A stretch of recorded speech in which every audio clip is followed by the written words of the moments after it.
Hope you're all well and welcome back. What a 3 days. This is going to be York Dante Festival 2025, a beautiful race course, and it's going to be really nice weather as well. 3 sunny days forecasted: Wednesday, Thursday, Friday. Some great racing on show, some big races this week, and we're going to take a look at our selections very shortly. But also, just want to mention there's been quite a few big stories this week in racing, and we're going to discuss briefly now. Controversy over in France over the weekend at the 1,000 guineas there. Rachel's retirement to discuss, and then quite a few picks for York at the Dante Festival Day 1 this Wednesday. So first, let's talk about France, the 1,000 guineas at the weekend. Mick Fitzgerald's done a great video on the controversial race here, where She's Perfect was demoted to second place after they deemed she drifted into exactly which was the fourth horse home, and then she then impeded Zaria Garner, who finished second in the race. Garner then gets promoted to first. So it's quite interesting. So a drift left from She's Perfect. She's Perfect wins the race by nose. Have a look at the race and have a look at Mick Fitzgerald if you haven't seen it. I'm sure many of you will have seen it.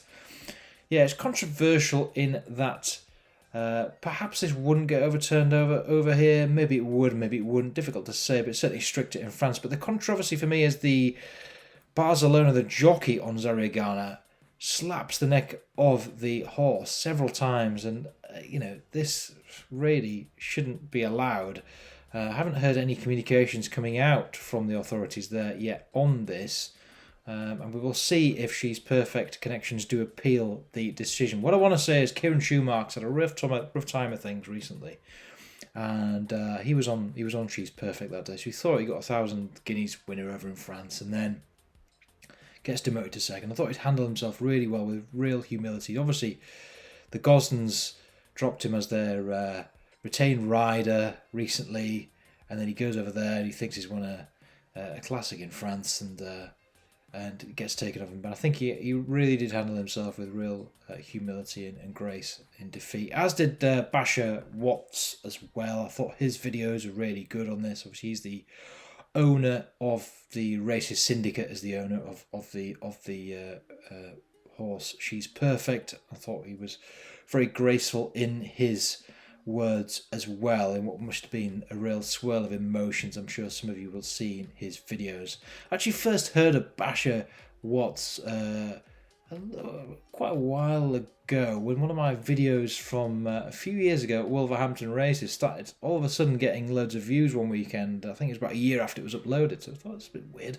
And then on YouTube pops up Basher Watts' vlog at Wolverhampton Races, so the algorithm must have started recommending that video, and I think Basher is doing a great job of getting new eyes on the sport. I think his content is pretty engaging. Obviously, so I'm sure it's not everybody's cup of tea, but I think he's doing a really good job of getting new eyes on the sport.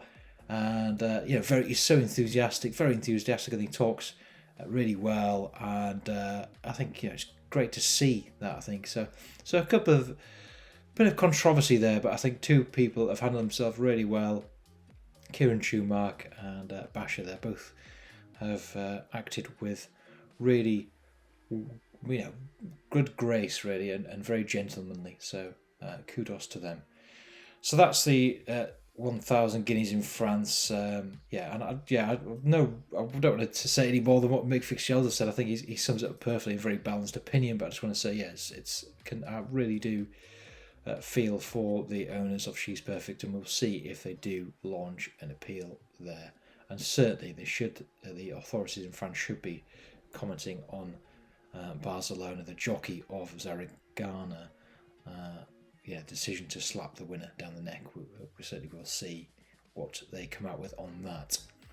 So the next story, very briefly, when I talk about Rachel Blackmore has retired with immediate effect. This happened, or the news came out just yesterday. I want to say what a great career for Rachel. I think she's a brilliant ambassador of the sport, always speaks really well, comes across incredibly well in the media. I think she's really Really good with the general public.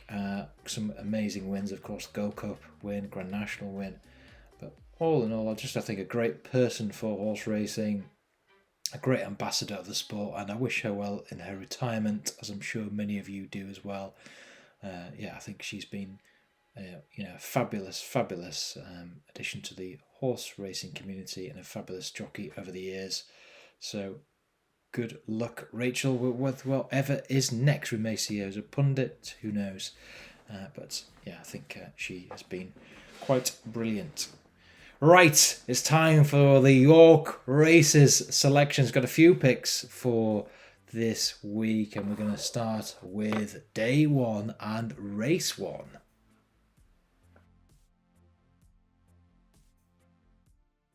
We start in the 2:10 race, Class 2 handicap, wide open this race, lots of chances, and we're going for 2 in this race. We start with Dark Moon Rising, 12-1, big price, big each way player. This horse, Kevin Ryan trained, has had success at York in the past. His last run at York resulted in 3rd place. That was at the Ebor Festival last year. I thought he ran pretty nicely that day as well to finish 3rd of 12 and was 9-1 that day. It'll be 8-11 in terms of weight for Wednesday. So from that point of view, really do like his chances. If you can look out for extra places in this race as well, I think he's got a great chance of outrunning those odds. Dark Moon Rising, 12-1, our first pick in the 2:10.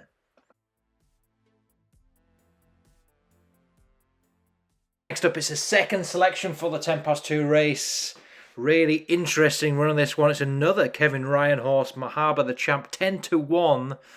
No form of note recently, but this horse has had success at York before over this course and distance. And his last win was at York in August 2023. He had 9-8 on him that day. He's going to have a feather on his back compared to that. 8-6 on him. He is due to rebound. And will he rebound tomorrow? Well, who knows if he'll rebound on Wednesday? We don't know for sure. But at that type of price, I'm definitely going to be having a little bet on him, given his past successes at this track and given the amount of weight on him. I certainly feel if he's ever due, he's due now. So we will see Mahaba The Champ 10-1 each way. Next, it's another wide open handicap. Lots of horses with chances in this one. It's a weird time, this race. 2:42, like a couple in this race. First one, Comanche Falls, a horse that has ran pretty well at York in the past. Often runs well at York and has had success at the course. Back in 2023, that was in the 6 furlong Class 1 race. This is, of course, a Class 2 handicap. I don't think his mark is too bad. And I think Comanche Falls could certainly outrun those odds. 8-1. Look out for extra places if you can get them.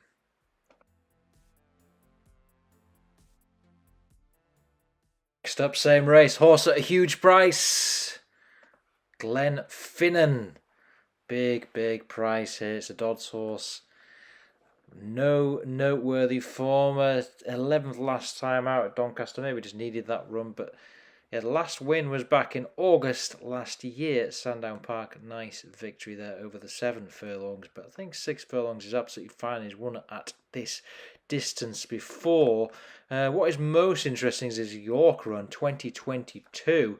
That was in the 7 furlong. It was a Class 2 handicap that day. He had 9-7 on him in terms of weight that day, and on Wednesday he's going to have 9-3 on him.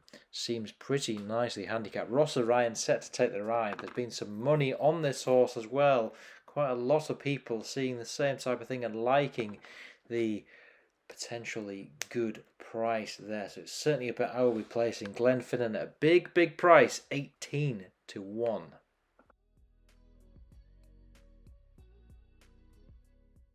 And then we move on to the 3:45, the Musidora Stakes. What a race. This is going to be just 6 runners, but a really wide open and exciting field. Will at the top of the market, 11-4 with Sereni Prayer.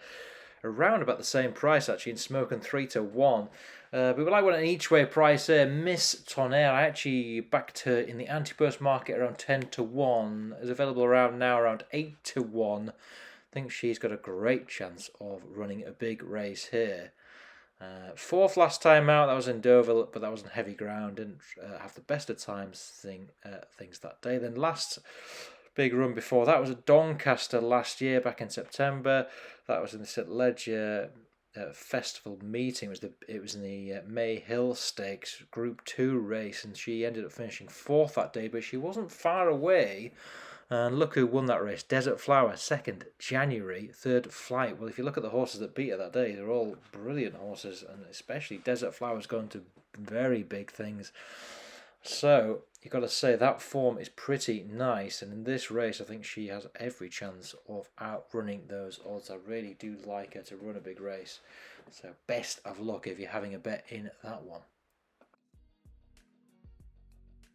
Good luck to everybody if you're having a bet this week at York. If you're going to the races, have a great time. Fabulous, fabulous race course. Fabulous place to watch the horse racing. Wish you all the best. Slightly longer, a more rambly video than normal, but we want to cover a couple of those hot topics in horse racing at the minute that are going on.